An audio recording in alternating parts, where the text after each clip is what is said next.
Sir বুঝতে পারি। এই যে আমার ক্লাসের সবচেয়ে গুণধর ছাত্র, যেমন তার চলাফেরা তেমন তার ড্রেস আপ তেমনি তার লেখা। আচ্ছা, এই যে তুমি ঠিক মতো ক্লাসে আসো না, একদম ঠিক মতো লেখাপড়া করো না, অগোছালো জীবন যাপন করো, তোমার কি ফিউচার নিয়ে কোনো টেনশন হয় না? এই চুপ করে আছো কেন বলো? স্যার আপনি কনফুসিয়াসের নাম শুনেছেন? হ্যাঁ শুনেছি তো। উনি বলেছেন life is really simple but we insist on making it complicated. চুপ বেয়াদব, ওর সাথে আমি ফাইজলামি করতেছি? হ্যাঁ, যেদিন থেকে তুমি ইউনিভার্সিটিতে ভর্তি হয়েছো একদিনও তুমি ঠিক টাইমে ক্লাসে আসছো? আর এটা তুমি কি জুতো পরে আসছো? দেখে তো মনে হচ্ছে বাথরুমের স্যান্ডেল। ইউনিভার্সিটিতে কিভাবে হিসাব করে আসতে হয় তুমি জানো না? আসলে স্যার এক্সামের জন্য লেট হয়ে যাচ্ছিল তো, তাই আসার সময় পায়ের সামনে যেটা পাইছি ওটা করে চলে আসছি। আমি আসলে চাই না আমার এক্সামের কোনো ক্ষতি হোক। যেই না আমার ছাত্র, শোনো, তোমার মুখে এসব কথা মানায় না। আসল পড়াশোনার কোনো খবর নাই, আর আসছে আমাকে ফিলোসফারদের কথা শোনাতে। একাডেমিক পড়াশোনা না করে উপন্যাস পড়ে আর উল্টাপাল্টা ফিলোসফারদের বই পড়ে মাথাটা গেছে নষ্ট হয়। নাও খাতা দিলাম, প্রশ্ন দিলাম, ওই চেয়ারে বসে চুপচাপ পরীক্ষা দিই। যদি কোন রকম নকল করার চেষ্টা করো, উল্টা পাল্টা কোনো কিছু করার চেষ্টা করো, I will punish you. Yes sir. একটা আস্ত বেয়া।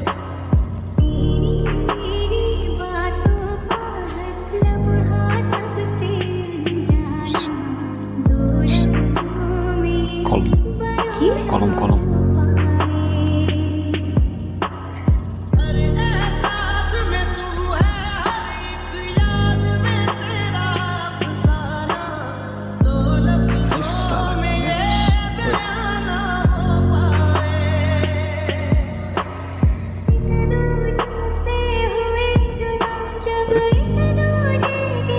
দেখা না স্যার, ইমো আমাকে অনেক ডিস্টার্ব করতেছে।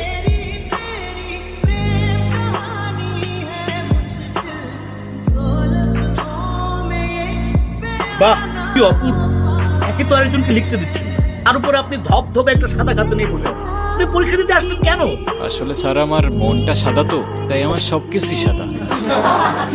চুপ বেয়াদব, এক্ষুনি আমার ক্লাসরুম থেকে বেরো যাও, বেরো যাও, গেট আউট, গেট আউট।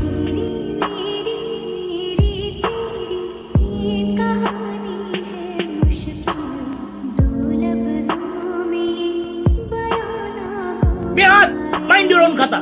ওই শুভ্র দাঁড়া। কি সে বল? কিরে সমস্যা কি? ডাকি শুনুস না? ভাব বাড়ছে। আজকে এক্সামের মধ্যে দেখাইতে বললাম, কি করলি তুই? আমরা এক ক্লাসে পড়ি, ডাক দিস একটু দেখাবি না? কি বললি উল্টা স্যারে বলে দিলি, কেন এটা কেন করলি? এই, ও তোমাকে কেন দেখাবে? ও তোমাকে কেন দেখাবে? তোমার নিজের কি ব্রেন নাই? তোমার কি জ্ঞান বুদ্ধি কিছু নাই? তুমি বাসা থেকে পড়াশোনা করে আসতে পারো না? তুমি চুপ থাকো, আমি তোমার সাথে কথা বলতেছি। অজয়, কেন ও কেন চুপ থাকবে? আর ও তো ঠিকই বলছে, তুই বাসা থেকে লেখাপড়া করে আসতে পারস না। তুই কিন্তু মুখে মুখে কথা বলতেছিস। হ্যাঁ করতেছি তো, কি হয়েছে? কি করবি তুই? করবো না। আরে, এই, কি বলতেছো? কি বলতেছো তুমি? ছাড়ো, ছাড়ো, ছাড়ো। আরে, আশ্চর্য!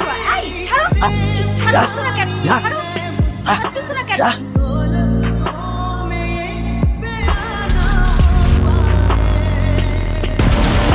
এটা মার, এটা মার, এটা মার। কি রে তুই এনে বয়া কি করতাছো? গেম খেলতেছি মামা, গেম খেলতেছি। তুমি এনে বয়া বয়া গেম খেলতেছো আর ওদিকে তোমার পাখি লেগ পারে একা একা বয়া রয়েছে। কে ইরা? হ্যাঁ যাও একটু আদর যত্ন কইরা দিয়া হও মামা। কি বলস মামা? ইরা? হ্যাঁ মামা তোরা থাক, আড্ডা ওটা দে, চাটা খা, বিড়ি খা, মামা আইতাছি। যাও মামা, best of luck. Ira, Ira, Ira, ব্যাপার রকি, কিছু বলবা? তুমি জানো না কি বলবো? শোনো, আমি তোমাকে আগেও বলছি, এখন আবার বলছি, তোমাকে আমি পছন্দ করি না আর কোনোদিন করবো না, বাস শেষ। আসিফ আর রকির কথাবার্তা শুনে তো সুবিধার মনে হলো। ইরা তুমি কি ভেবে বলছো? তুমি জানো এর পরিণাম কি হতে পারে? রকি ইরার কাছে গেল, ইরা লেকের পারে একা বসে। এর পরিণাম কি হতে পারে মানে? শোনো, আমি ভেবে বলতেছি, আর তুমি আমাকে স্বপ্নেও কোনোদিন ভাববে না। যাও তো যাও, আমাকে ডিস্টার্ব করবে না, যাও এখান থেকে যাও। ধুর, আমি ইরাকে নিয়ে কেন ভাবতেছি? ইরা তাহলে আর কি? কিন্তু রকি ছেলেটাও তো ভালো। প্রেম যেহেতু করবাই না, আর ইরার সাথে কোনো ঝামেলা করবো না তো? প্রেম করে যেটা করতাম সেটা করে ফেলি। আরে কি আশ্চর্য! রকি, রকি হাত ছাড়ো, রকি! আরে কি রকি!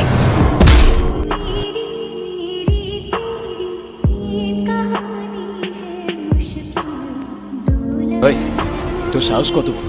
কি হইছে? কি হইছে? আমি নিজে যতই খারাপ হই না কেন, আমার তো মা নাই, তোর তো আছে। একটা মেয়ের সম্মান কই থাকে তুই জানোস না? এরপর থেকে যদি এরম করার কথা কখনো ভাবোস, মিস্টারে বইলা তোরে কেমনে ক্যাম্পাস থেকে বের করতে আমার খুব ভালো করে জানোস। কি আবার এমনি ফেল করে তাকায় আসুস কেন? যা যা না। হ্যাঁ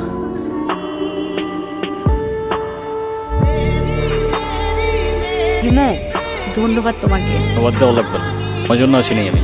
আমার তো ছোটবেলায় মা মারা গেছে, কিন্তু আমি ছোটবেলা থেকেই দেখছি আমার বাবার আমার মায়ের জন্য কতটা সম্মান আছে। আমি নিজেও যতই খারাপ হই না কেন, আমার বাবা আমারে শিখাইছে মেয়েদের কেমনে সম্মান করতে হয়। না হলে সেদিন তুমি চর মারার পরও চুপ থাকতাম না।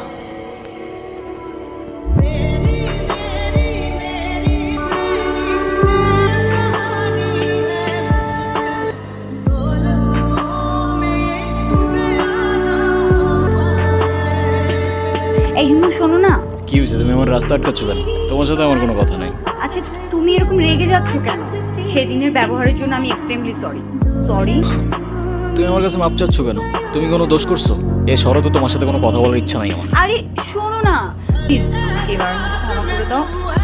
আমি না না বুঝে ভুল করে ফেলেছি। সরি বললাম তো, সরি। আচ্ছা ঠিক আছে, মাফ করলাম। আচ্ছা ঠিক আছে, তাহলে আমরা এখন ফ্রেন্ডস। আচ্ছা ফ্রেন্ডস। আমরা যখন ফ্রেন্ডস হয়ে গেলাম, তাহলে আমার একটা শর্ত আছে। শর্ত? কি শর্ত? শর্তটা হচ্ছে তুমি আজকে আমাকে সারাদিন বিয়ে করবে, ঠিক আছে? তোমায় নিয়ে ঘুরতে আমার কোনো প্রবলেম নেই, কিন্তু আমার একটা শর্ত আছে। তোমার শর্ত? ওকে, বলো কি শর্ত? আমরা ঘুরবো ঠিক আছে, কিন্তু সেটা পায়ে হেঁটে, কারণ পায়ে হেঁটে ঘোরার মতো মজা আর অন্য কিছুতে নেই।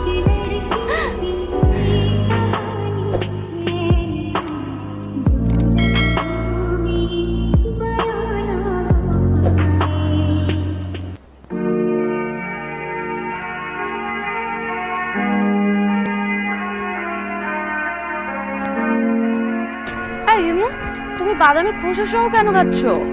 বাদামের খোসা ছাড়াইতে আমার কাছে ঝামেলা মনে হয়। আর এমনিও বাদাম খাওয়ার মধ্যে আলাদা একটা ফ্লেভার আছে।